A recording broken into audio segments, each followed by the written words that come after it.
My name is Lindsay Snow. I am the American Kaiju, and I'm originally from Jacksonville, Florida.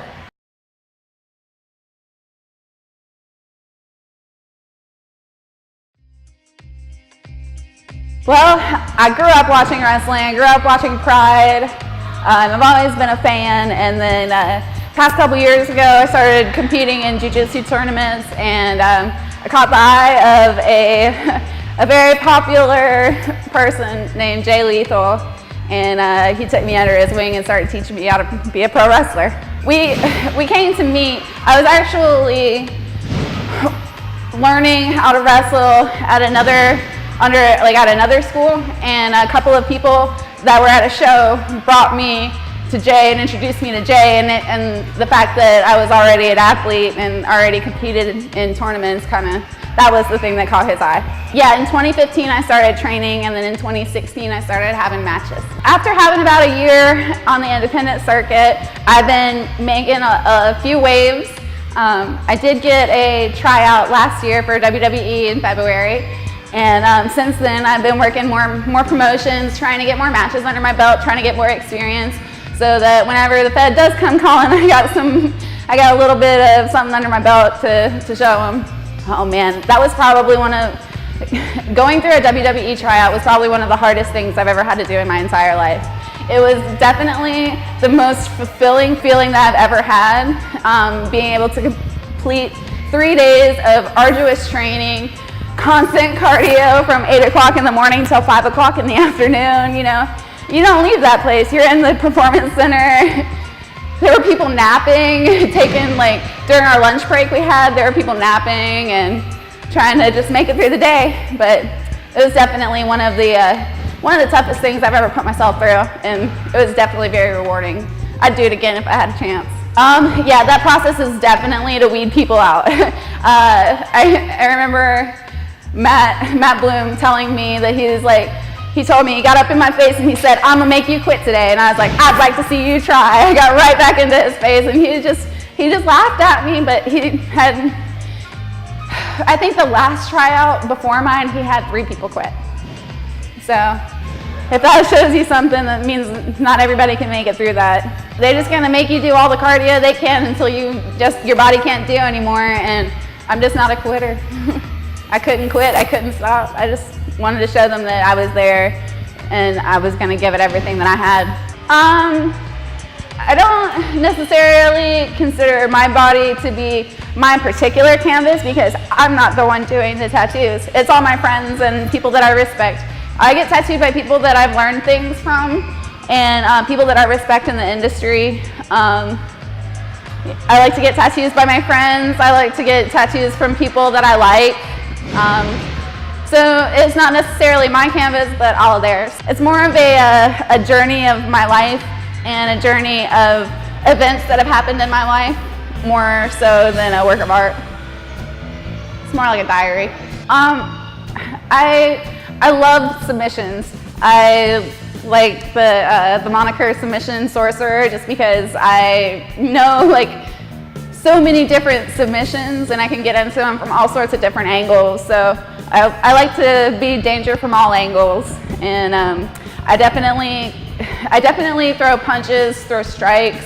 I incorporate MMA a lot into my wrestling, because I feel like wrestling is a much bigger platform, and you can get it to a much wider audience, and that's my main goal in wrestling, is to get jiu-jitsu and catch wrestling to a bigger audience.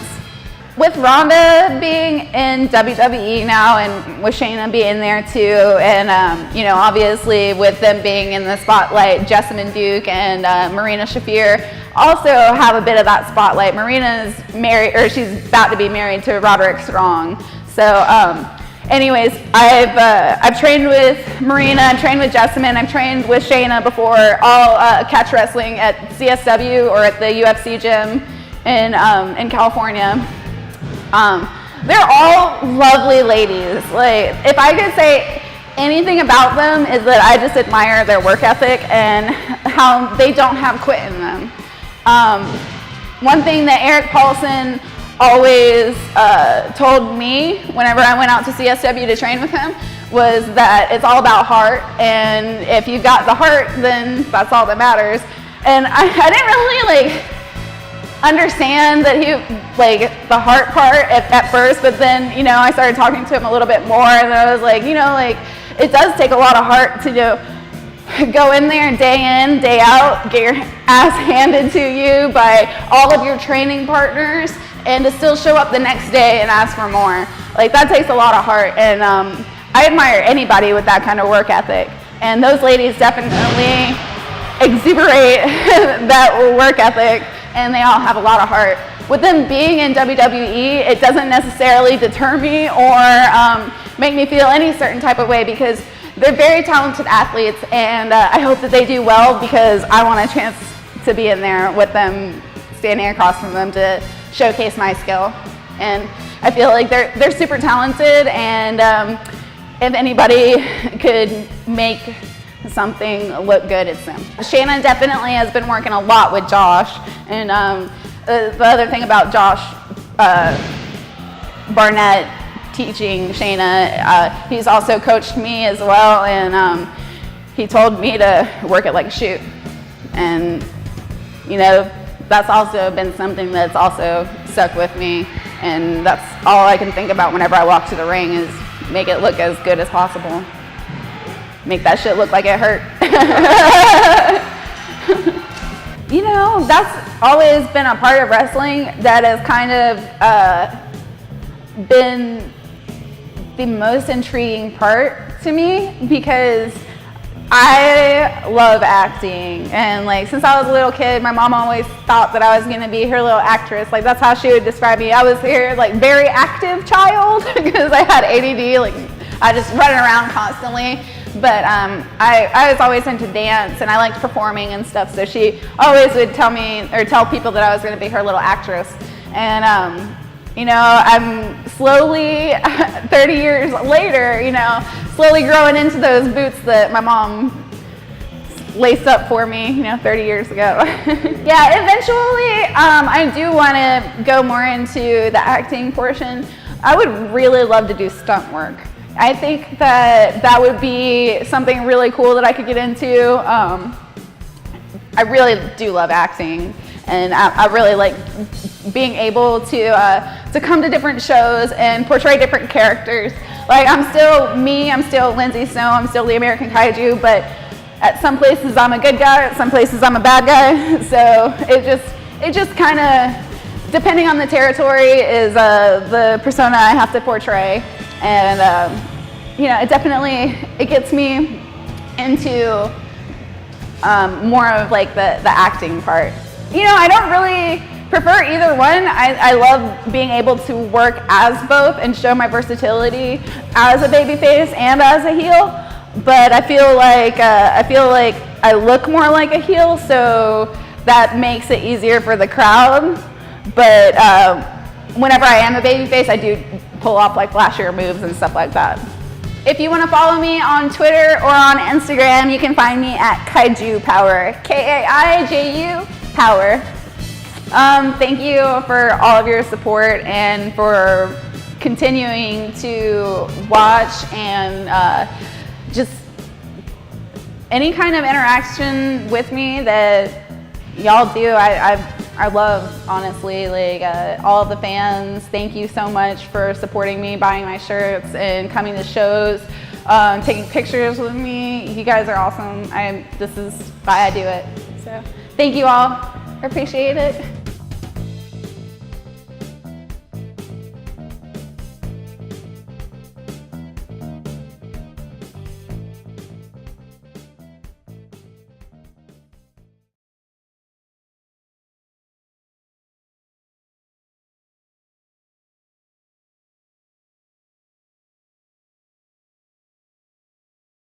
I didn't make it 5 minutes of Oh man.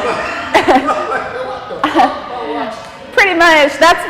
So if you ever watched Tokyo Gore Police, that's pretty much what it's like inside my brain. I'm hoping that whatever's going on in there is clearer than that. I don't know. I'm just like a really big fan of all the blood hoses, and something about like B-rated horror films just really like has a really soft spot in my heart. I don't know if that qualifies as a B-rated horror film. It's difficult to watch the first time through, but if you make it through the first time, then you start to like it almost becomes like some people play drinking games with movies like that, but like I don't drink, so I'm just like, oh. So how many times when you'll see somebody transform into something? Or? That's the whole point of the movie. They're all engineers, and they all like engineer themselves and like have weapons that like say like they like cut their arm off, and the arm becomes a chainsaw. Have you ever seen Army of Darkness? Yes, I have. Yeah. Same concept, chainsaw hand, chainsaw arm. That one, he had to cut his hand off. This is true. It was an evil hand. Yeah, it was an evil hand. These guys are just evil in general. But yeah, they're engineers that are there, and like the police are there to like stop them from transforming and taking over.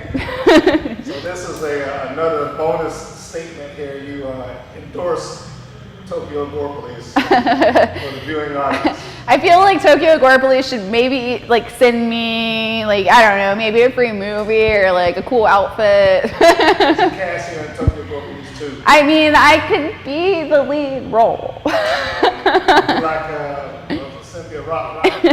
In the modern day. Yes. Cynthia Rock in a weird. Just a ninja samurai sword, everybody. There you go. I'm still working on the Intergalactic Cat Federation. I keep making new things every day, honestly. These pants are pretty spacey. I've got my snowflake emblem, and then on the other side, that means snow in Japanese, but they're space pants to go with my Intergalactic Cat Federation that I'm starting. Have you made this have you broadcast this anymore? You already made it public in the podcast, but has this been broadcasting further than that? No, it's kind of like one of those guilty pleasures, like a hidden treasure that I only like to bust that out on special occasions. Waiting on the Galactic Space Cat Federation to show up on YouTube or something. I've been thinking of it. I don't know if I told you this in the last interview, but I'm just an artist all around, and so I do weird stuff on occasion. Like I've written a rock opera. Yeah, and I do all sorts of weird stuff. Well, we got it till you have a lot of artistic endeavors. Yeah. That much I do remember. We covered a lot. Every other thing I taught her, like, yeah. in the model.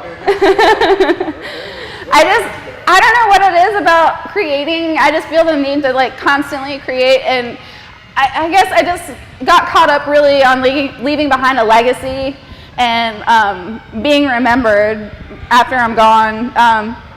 I got really Debbie Downer-y, but I'm not dying. But you never know what could happen and how long we're promised on this earth. But I do know that after I'm gone, I want people to be able to be like, oh, that weird person made this thing, and like be able to like go back and like try to figure out what the hell I was thinking when I made it. Because I don't even know, but.